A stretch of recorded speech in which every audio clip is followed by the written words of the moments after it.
You remember that feeling when you first started photography, when everything looked interesting and photography was fun and you were actually excited about your own photos?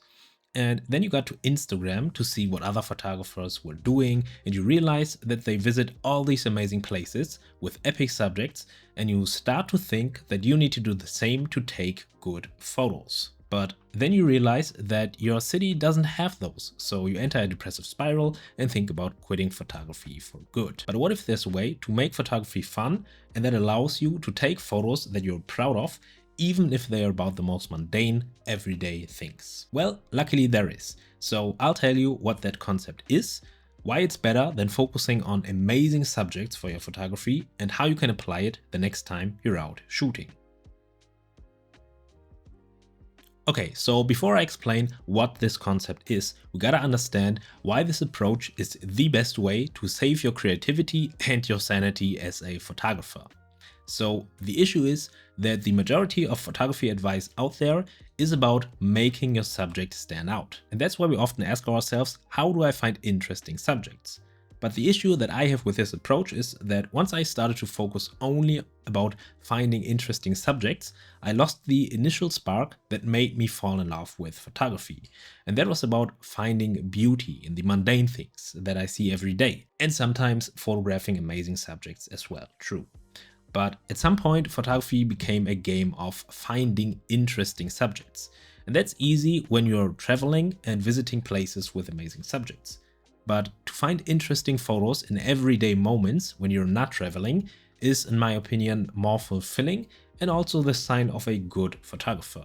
So the solution to this subject problem is to approach photography the other way around. So before you ask yourself, how do I make my subject look interesting? Ask yourself, why do things look interesting to me? The answer isn't your subject. The answer is always because something caught your attention. And that something is your anchor. That is the reason you take a photo in the first place. And that anchor can be your subject, but it can also be about how the light fell in a certain moment, or just certain colors that caught your eye, or even a compositional element that stood out to you. And the creative challenge for us photographers is to build our photos around that anchor. So your photos still need a subject, yes, but you don't always have to build your photo around an interesting subject. So let's have a look at 4 example images to make this abstract idea a little clearer. And after that, I'll show you how you can find interesting things to photograph anywhere in the world. Okay, let's start with color as the anchor. So in this image, my anchor is simply the color in the sky. I just love the gradient from warm to cool colors, and that is the reason I took this photo. And that isn't to say that the birds, who are the subject of this photo, aren't important to this shot. I think they do complete it, because without them the photo would have been a little too empty. But you could substitute these birds with any other subject in the sky, and I think the photo would be equally as interesting. So when it comes to building this photo around the color, I focused on 3 things. I needed lots of negative space, so the color had a chance to really take center stage. And then I made sure to find a minimalist subject that didn't have a lot of detail on it, just to make sure that my subject doesn't compete for attention with my anchor. And lastly, I used a wide focal length at 28mm to create a feeling of scale. And this helped me to make my subject smaller, to show how vast the sky is, and to also include more of my anchor, so basically the color gradient in the sky. Okay, for demonstration purposes, I'll show you a cropped version of this image to see what the photo would look like if I had built it around the birds as my subject instead of building it around the color, my anchor.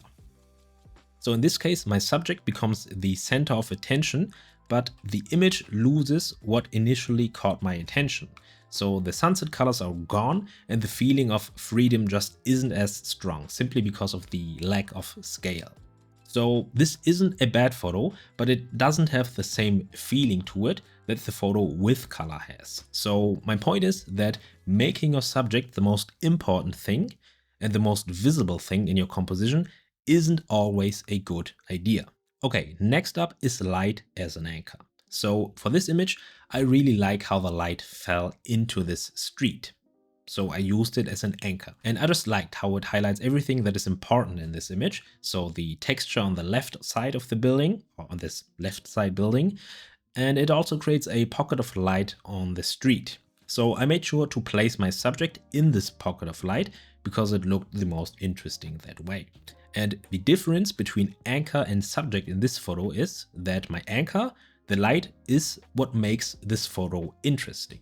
And without it, the texture of this building on the right wouldn't be as present. I mean, this building on the left. The texture wouldn't be as present, and my subject, the cyclist, on the other hand, doesn't make this image much more interesting. It's just a human element that adds a sense of scale for how big everything is, but nothing beyond that. So in this case, focusing on my subject doesn't make too much sense when what makes this image good is actually the light. Okay, so let's compare this to a shot where I focused on the subject more than I focused on the light. So we still have the same light in the same spot, but I zoomed in to focus on my two subjects. And in this case, I feel like the attention is too divided between the light and a more interesting subject, because I feel like this little boy is super interesting as a subject. I feel like this movement he makes has a very nice story to it, and it's overall a very interesting moment I captured, but I feel like there is too much competition between this story of my subject and the light in this shot. So because initially what I wanted to focus on was the light and the architecture, I feel like combining these two is including too much of a good thing. So in this case, I recommend sometimes using a less interesting subject is better if you have a very strong anchor like the light in this case. Okay, next up is visual language. And by that I mean using things in your composition that communicate certain meanings to your viewer. So for example, the shadow in this image creates a nice leading line that leads your eyes to my subject. And again, my subject isn't really special, but the patterns of the shadow and that it gives your eyes a kind of direction is what makes this image interesting to me. Or in this case, the bridge creates a nice frame that just looks visually interesting. And if you then have any subject pass through your frame, you can make your images look more interesting. So again, you don't always need interesting subjects, you just need an interesting anchor to build your composition around. And if visual language or composition is something that you're struggling with, I have a free ebook that explains leading lines, framing, and a couple of more techniques a little more in depth. There's a download link in the description. Okay, last example before we talk about how to find interesting anchors in everyday life. So in this shot, the pagoda on the left is my subject and my anchor. Now there's a better version of this shot that I'm gonna show you in a minute, but I wanted to show you this image to show you that having an interesting subject isn't always enough to make a good photo. So in this shot, for example, the crowd in the foreground is just too distracting and doesn't make the photo any better. So it's best to not include it in the photo. And we also have these green leaves on the right, which also doesn't really make this image any better. So when you have an interesting subject as your anchor, try removing any distractions that don't fit with your subject and just take away attention from it. So in this version, for example, I just photographed my subject and the architecture around it because they fit together very well. So in this case, there are just less distracting elements and only things that complement the historic look of my subject. Okay, so now you know 4 different kinds of anchors that you can build your photos around instead of just focusing on your subject. But just knowing these isn't gonna help you if you don't understand how you can use these anchors to make your photos look as interesting as you see them with your own eyes. So there are 3 simple methods that'll help you make use of these different anchors. Okay, so method 1 to finding interesting anchors is to photograph things that are common but look unusual. So it's basically about photographing things that we see every day through an unusual perspective or an unusual moment when we normally don't pay much attention to what's going on. So this can be as simple as photographing your subject through a transparent but unclear surface. That way you're photographing a common moment, like someone walking down the street, through an unusual perspective. And that just adds a little bit of visual interest and can add a little bit of context to your subject's environment. So in this case, my subject is the guy walking down the street, but my anchor is the food stand with the transparent curtain. And the initial reason I took this photo was that I liked how the food stand framed people walking by. So I built the photo around my anchor and I just waited for any subject to pass. Or another thing you can do is focus on interesting textures.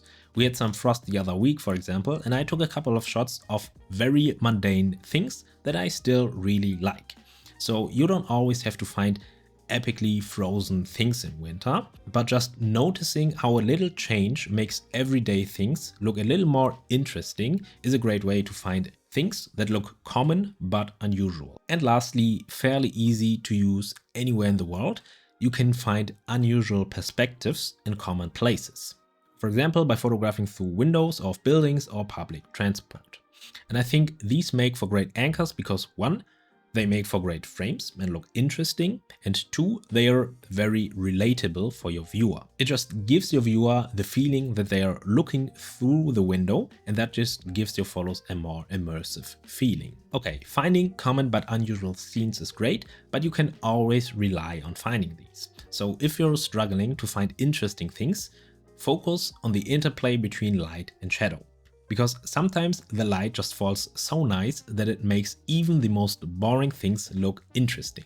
I mean, this is literally a pile of wet wipes, and I think it looks great, just because of how the light fell on it. Or this shot of someone walking the dog, for example.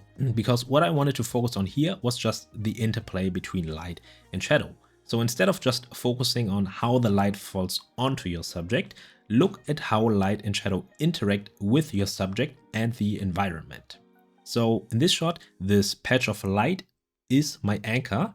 And before I thought about anything in this composition, I just saw this patch of light and thought, this is it. I'm gonna camp here until someone comes by and try to find an interesting shot. So in this case, I waited for the dog to walk a little bit into the shadow to just have a portion of it hidden, because I think that adds a little bit of mystery and visual interest to it. And for my second subject, the dog owner, I decided to only include their shadow simply because that makes the image a little simpler and it removes detail from the dog owner, so my 2 subjects just don't compete for attention. So when you're using light as an anchor, try to make use of both light and shadow. For example, by just including the shadow of your subject if you want a more minimalistic photo, or just by finding things that block the light in a certain portion of your image, because that can create really interesting shapes of light and shadow. Okay, lastly, when it comes to finding interesting anchors to photograph, try to find fleeting moments. And by fleeting moments, I mean moments that most people barely notice because they're caught up in everyday life. And these moments are typically over in an instant and you have to actually pay attention to notice them. But that's also what makes them special. For example, in this shot, I just love how the guy's arm just peeks out of the shadow. So the anchor for this shot was the light, but also my subject's interaction with it that happened in an instant. And I actually took dozens of photos of this guy unloading his truck, not because it was the most interesting thing in the world, but because I noticed how he slipped in and out of the light. And moments like these are super normal, but if you freeze them in time at the right moment, they suddenly just feel a little more special.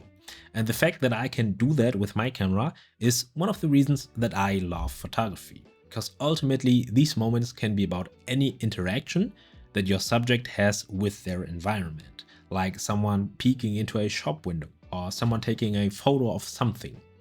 And finding these fleeting moments is super fun for me because you can find them anywhere and don't need an amazing subject for that. Okay, to wrap this video up, an anchor is something that caught your attention and made you pause for a moment to look at it. And if you build your composition around that anchor, you'll find that photography is fun, even if you're taking photos of mundane things.